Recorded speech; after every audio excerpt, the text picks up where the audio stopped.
ক্ষেত্রে হাঁটু আগে উঠে হাতে ভর দিলে অসুবিধা, কিন্তু যদি হাঁটু দিয়ে উঠতে আগে হাত উঠিয়ে নেয় তো কষ্টকর, বয়স করে কোথার জন্য। তো নবী সাল্লাল্লাহু আলাইহি ওয়াসাল্লামের আমলে বিভিন্ন রকমের সম্ভাবনা থাকতে পারে। এক কথায় নবী সাল্লাল্লাহু আলাইহি ওয়াসাল্লামের হুকুম যেটা সহিহ হাদিস সেটা হচ্ছে যে আগে হাত রাখা, এই জন্য সেটি উত্তম। আর দুই একটি বিষয় বলি শুধু। একটি বিষয় হচ্ছে বসার ক্ষেত্রে, আত্তাহিয়াতে বসার ক্ষেত্রে হানাফি ভাইরা প্রথম তাশাহুদে হোক আর দ্বিতীয় তাশাহুদে হোক একই রকম বসে, অর্থাৎ বাম পা বিছিয়ে দিয়ে তার উপর পাছাটা রেখে বসে, যেটাকে ইফতিরাশ বলা হয়েছে হাদিস। ইফতিরাশ মানে বিছানা বিছিয়ে দিয়ে বাম পাকে বিছিয়ে দিয়ে আর ডান পাকে খাড়া করে দিয়ে বসে যাওয়া, এটাকে ইফতিরাশ বলা হয়েছে। প্রথম তাশাহুদে এরকম করে, দ্বিতীয় তাশাহুদে এরকম করে, কিন্তু সহিহ হাদিসের আলোকে নবী সাল্লাল্লাহু আলাইহি ওয়াসাল্লাম যেটা আমল ছিল যে না, প্রথম তাশাহুদে এরকম বসবেন, বাম পায়ে ভর দিয়ে আর ডান পা খাড়া করে বসবেন, কিন্তু দ্বিতীয় তাশাহুদে মাগরিবের নামাজ দ্বিতীয় তাশাহুদে রয়েছে, এশার নামাজ দ্বিতীয় তাশাহুদে রয়েছে, এইরকমই কোন নামাজ 4 রাকাত পড়ছেন আপনি, হয়তো সুন্নত নামাজ একসাথে 4 রাকাত, এক সালামে 4 রাকাত পড়ছেন, তাহলে এই সব নামাজে শেষ তাশাহুদে কি করে বসতে হবে? একে বলা হয় তাওয়াররুক বলা হয়। তাওয়াররুক মানে পাছাকে জমিনে রেখে আর বাম পাকে ডান দিকে বের করে দিয়ে। হাদিসটা শুনিয়ে দিয়ে তারপরে কোন এক ভাই বসে আপনাদেরকে দেখাবেন, কারণ এখানে চেয়ারে বসে তো আর ওটা দেখানো যাবে না। আবু হুমায়দ সাঈদী রাদিয়াল্লাহু তাআলা আনহু হাদিস বুখারীতে রয়েছে, তিনি 10 জন সাহাবায়ে কেরাম মিলে একটি হাদিস বর্ণনা করেছেন। 10 জন সাহাবায়ে কেরাম মত পোষণ করেছেন যে না ঠিক আছে, এটি হচ্ছে রাসূলুল্লাহর নামাজ। বর্ণনা করে আবু হুমায়দ সাঈদী, কিন্তু 10 জন সাহাবায়ে কেরাম সবাই একমত পোষণ করেছেন যে এইরকম নামাজ আমরাও পড়তে দেখেছি। ফি আশারাতিন মিন আসহাবিন নবী সাল্লাল্লাহু আলাইহি ওয়াসাল্লাম বলে হাদিসটি বর্ণনা করা হয়েছে। হাদিসটাতে শেষ অংশটুকু বড় হাদিস, যাতে এই বিষয়টি রয়েছে, ওয়াইজা জালাসা ফির রাকাতিল আখিরাতি, যখন প্রথম রাকাতে বসতেন তখনকার এরকম ফাইজা সাজাদা ওয়া যায়াদি গায়র মুফতারিসুন ওয়াস্তাকবালা বিআতরাফি আসহাবি রিজলাইল কিবলা, ফাইজা জালাসা ফির রাকাতাইনে, প্রথম 2 রাকাত পড়ে যখন বসতেন, জালাসা আলা রিজলিহিল ইউসরা, বাম পায়ের উপর ভর দিয়ে বসতেন, ওয়া নাসাবাল ইয়ুমনা, ডান পাকে খাড়া রাখতেন, বাম পায়ে ভর দিয়ে বাম পা বিছিয়ে দিয়ে আর ডান পা খাড়া করে পাছাটা বাম পায়ের উপর রেখে, এটা প্রথম তাশাহুদে। ওয়াইজা জালাসা ফির রাকাতিল আখিরাতে, শেষ রাকাতে যখন বসতেন, মাগরিবের তৃতীয় রাকাত পড়ে অথবা এশার চতুর্থ রাকাত পড়ে শেষ তাশাহুদে, কাদ্দামা রিজলাহুল ইউসরা, বাম পাকে বাড়িয়ে দিতেন, বাম পাকে ডান দিকে বাড়িয়ে দিতেন, ওয়া নাসাবাল উখরা, আর ডানটাকে দাঁড় করে রাখতেন, ওয়া কাদা আলা মাকআদাতিহি, আর পাছাকে জমিনে রেখে বসতেন। একে বলা হয় তাওয়াররুক, কারণ ওয়ারিক বলা হয় পাছাকে, আর তাওয়াররুক মানে পাছাকে জমিনে রেখে বসা।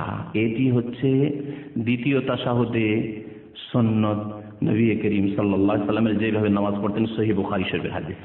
আর একটি বিষয় 12 নম্বর বিষয়, যে বিষয়টির উপর আমল নেই হানাফি ভাইদের, সেটা আমল করার জন্য আপনাদেরকে বলছি, কারণ নবী সাল্লাল্লাহু আলাইহি ওয়াসাল্লাম হাদিসে রয়েছে, তা হচ্ছে যে দুআয়ে মাসুরাই, আত্তাহিয়াত পড়লেন, দুরুদ ইব্রাহিমি পড়লেন, তারপরে একটি মাত্র দুআয়ে মাসুরা মুখস্থ আছে, তাই না? আল্লাহুম্মা ইন্নী যালামতু নাফসি যুলমান কাসীরা। আর নবী সাল্লাল্লাহু আলাইহি ওয়াসাল্লাম যে আদেশ করেছেন, সারা জীবন প্রত্যেক নামাজে পড়েছেন, সেই দোয়াটি আপনারা অধিকাংশ মানুষ পড়েন না, হানাফি ভাইরা পড়েন না। আমল কি পরিবর্তন করতে হবে না? সংশোধন কি করতে হবে না? অবশ্যই। জানা ছিল না, ভালো কথা, জানা ছিল না, জেনেছেন, অবশ্যই সংশোধন করতে হবে। শোনেন হাদিস এই ক্ষেত্রে। আবু হুরায়রা রাদিয়াল্লাহু তাআলা আনহু বর্ণনা করছেন, কাল কানা রাসূলুল্লাহ সাল্লাল্লাহু আলাইহি ওয়াসাল্লাম ইয়াদউ, রাসূলুল্লাহ সাল্লাল্লাহু আলাইহি ওয়াসাল্লাম দোয়া করতেন, আল্লাহুম্মা ইন্নী আউযু বিকা মিন আযাবিল কবরি ওয়া মিন আযাবিন নারি ওয়া মিন ফিতনাতিল মাহইয়া ওয়াল মামাত ওয়া মিন ফিতনাতিল মাসিহিদ দাজ্জাল। বুখারী মুসলিমের মুত্তাফাক আলাইহি হাদিস। এটা দোয়া করতেন, নামাজের মধ্যে দোয়া ছিল, আগের হাদিস আসছে। আন আবি হুরায়রা, আবু হুরায়রা রাদিয়াল্লাহু তাআলা আনহু বর্ণনা করছেন, ইয়াকুল কালা রাসূলুল্লাহ সাল্লাল্লাহু আলাইহি ওয়াসাল্লাম, আল্লাহ রাসূল সাল্লাল্লাহু আলাইহি ওয়াসাল্লাম বলেছেন, ইযা ফারাকা আহাদুকুম মিনাত তাশাহুদিল আখিরি, তোমাদের যে কেউ যখন শেষ তাশাহুদ শেষ করবে, আত্তাহিয়াত শেষ হইল, দুরুদ ইব্রাহিমি শেষ হইল, ফালিয়াতাআউযাজ বিল্লাহি মিন আরবা, 4টি বিষয় থেকে আল্লাহর কাছে আশ্রয় চেয়ে নাও, পানাহ চেয়ে নাও, আল্লাহর কাছে পানাহ চাও, আশ্রয় চাও। মিন আযাবে জাহান্নাম, বলো আল্লাহুম্মা ইন্নী আউযু বিকা মিন আযাবে জাহান্নাম ওয়া মিন আযাবিল কবরি ওয়া মিন ফিতনাতিল মাহইয়া ওয়াল মামাত ওয়া মিন শাররিল মাসিহিদ দাজ্জাল ওয়া মিন ফিতনাতিল মাসিহিদ দাজ্জাল। বিভিন্ন শব্দ দিয়ে এসেছে, 4টি থেকে পানাহ চেয়েছেন। আরেকটি রয়েছে, আরেকটু বাড়তি আছে 5 নম্বরে, অমিনাল মাসামি ওয়াল মাগরাম, আল্লাহ গুনাহ থেকে এবং ঋণ থেকে। তাহলে গুনাহ আর ঋণ যদি আলাদা আলাদা ধরে তো 6টি বিষয় হয়ে যায়। মশহুর হচ্ছে এই 4টি। তো এই দোয়া নবী সাল্লাল্লাহু আলাইহি ওয়াসাল্লাম পড়েছেন আর ফালিয়াত আওয়াজ আদেশও করেছেন পড়তে। ফালিয়াত আওয়াজ, তোমরা চারটি জিনিস থেকে তাশাহুদের শেষে কি করবে? পানা চেয়ে নেবে। আদেশ করলেন রাসূলুল্লাহ সাল্লাল্লাহু আলাইহি ওয়াসাল্লাম নামাজে, আর এই আদেশ পালন সারা জীবন করলেন না। কেমন নামাজ পড়লেন তাহলে? এই জন্য আল্লামা নাসিরুদ্দিন আলবানী তার নবী সাল্লাল্লাহু আলাইহি ওয়াসাল্লামের যে নামাজ বাংলায় ছেপেছে বইটি, তাতে বলেছেন যে এই চারটি জিনিস থেকে পানা চাওয়া ওয়াজিব। চারটি জিনিস থেকে পানা চাওয়া ওয়াজিব। আল্লাহ পাক রব্বুল আলামিন আমাদেরকে সহিহ হাদিস মোতাবেক নামাজ আদায় করার তৌফিক দান করেন। আল্লাহ পাক আমাদের যেন গুনাহ খাতা মাফ করে দেন, আমাদেরকে নেক আমলের তৌফিক দান করেন। আল্লাহ পাক আমাদের গোড়ামি যেন শেষ করে দেন। আল্লাহ পাক আমাদেরকে যেন হক পর্যন্ত, সত্য পর্যন্ত পৌঁছার তৌফিক দান করেন। আল্লাহ নামাজের ক্ষেত্রে, অন্য ইবাদত বন্দেগীর ক্ষেত্রে, আকীদা আমল বিশ্বাসের ক্ষেত্রে, যে কোনো আমলের ক্ষেত্রে আল্লাহ যেটি হক, যেটি সত্য, সেখান পর্যন্ত প্রত্যেক মুসলিমকে পৌঁছার তৌফিক দান করো। আল্লাহ আমরা তোমাদের কাছে হক, তোমার কাছে হক চাই। আল্লাহ ইয়া আরহামার রাহিমিন, আল্লাহ তুমি আমাদেরকে হকের সন্ধান দাও। আল্লাহ আমাদের গুনাহ খাতা তুমি মাফ করে দাও। আল্লাহ আমাদের ভুল ত্রুটি মাফ করে দাও, এবং সত্য যেখানে আছে সেখান থেকে আমাদেরকে সত্য গ্রহণ করার তৌফিক দান করো। আল্লাহ তোমার নবী সাল্লাল্লাহু আলাইহি ওয়াসাল্লামের মতো আমাদেরকে নামাজ আদায় করার তৌফিক দান করো। আমিন। সাল্লাল্লাহু আলা নবিয়িনা মুহাম্মদ ওয়া আলা আলিহি ওয়া সাহবিহি আজমাইন।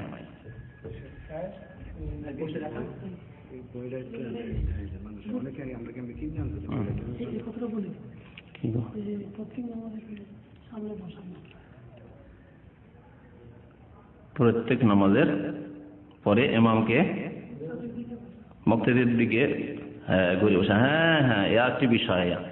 হানাফি ইমাম সাহেবরা সুন্নতের খেলাফে এখানে আরেকটি কাজ করে কি, একটু কাছে বসবে, সোজা হয়ে বসেন, একটু কাত হয়, একটু কাত হয়, সামান্য একটু কাত হবে ডান দিকে। এর মধ্যে আবার ওদের যারা বেরলবি তাদের এক শিরকি আকীদা ঢুকানো আছে।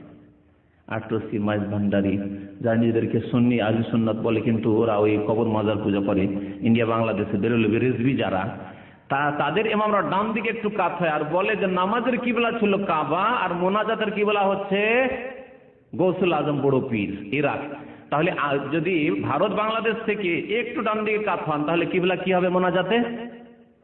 বাগদাদ শরীফ, আব্দুল কাদের জিলানীর মাজার। এই শিরকি আকীদা নিয়ে মোনাজাত শুরু করে।